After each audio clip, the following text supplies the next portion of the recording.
সাগরকন্যা কুয়াকাটাকে আন্তর্জাতিক মানের পর্যটন কেন্দ্র করতে চাই। আপনারা দেখছেন প্রতিদিনের ভোটের আলাপ।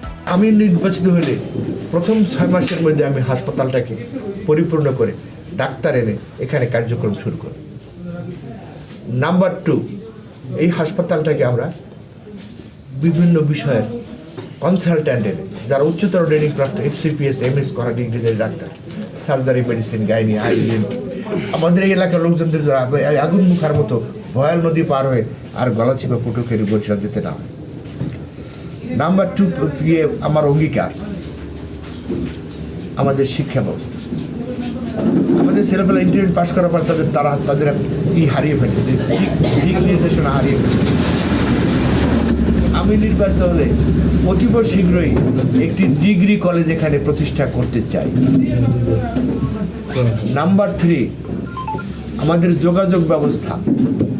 দীর্ঘদিন জন দরবার করে আমাদের MP মহোদয়রা শ্রান্ত হয়ে গেছে, আমরা কোনো ফল দেখিনি। আমি নির্বাচিত হলে আমার টার্গেট থাকবে আগের যে প্রপোজাল ছিল পানপট্টির সাথে রাঙ্গাবালিকে ফেরির মাধ্যমে সংযুক্ত করা, আমি বাড়তি একটা কাজ করতে চাই, সেটা হচ্ছে কলাপাড়ার সাথে আবার বড় বাড়িদার একটি ফেরির ব্যবস্থা করার চেষ্টা করা। এটা আমার অঙ্গীকার। নাম্বার 3, আমাদের বিদ্যুৎ ব্যবস্থা অত্যন্ত নাজুক। ভোলা থেকে যে বিদ্যুৎ আসছে সেই বিদ্যুৎ অপ্রতুল। আমাকে শুরুতেই একজন ইঞ্জিনিয়ার বলছেন যে চেয়ারম্যান মহোদয়, আপনি যে চেষ্টা করতেছেন আপনারা কিন্তু কোয়ালিটি বিদ্যুৎ পাইবেন না। আমি সেই লক্ষ্যে ভোলা বলে কলাপাড়ার সাথে পায়রা বন্দরের সাথে বড় বাজারের ভিতরে বিদ্যুৎ চ্যানেল এনে আমাদের এই বিদ্যুৎ ব্যবস্থাকে শক্তিশালী। নাম্বার 5 অঙ্গীকার আমাদের প্রান্তিক জনগণ, তার মধ্যে জেলে সম্প্রদায়। এদের জেলে ভাতা যারা খায় তাদের অধিকাংশই জেলে নয়। যারা অরিজিনাল জেলে তারা যেন জেলে ভাতা, জেলে কার্ড পায় এবং তারা সেই সহযোগিতাটা পায়।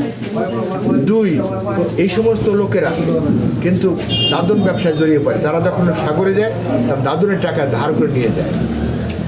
সে দাদন যাতে না নিতে হয় সেই জন্য সুদ, বিনা সুদে অথবা মিনিমাম একটা সুদে যদি আমরা বিভিন্ন ব্যাংক, কৃষি ব্যাংক, অমুক ব্যাংক, সমুক ব্যাংক দিতে পারি, তাহলে আমাদের কৃষক, আমাদের জেলাদের জীবন মান উন্নত হবে। তারপরে প্রোগ্রাম প্রান্তিক কৃষক, প্রান্তিক কৃষকের একই অবস্থা।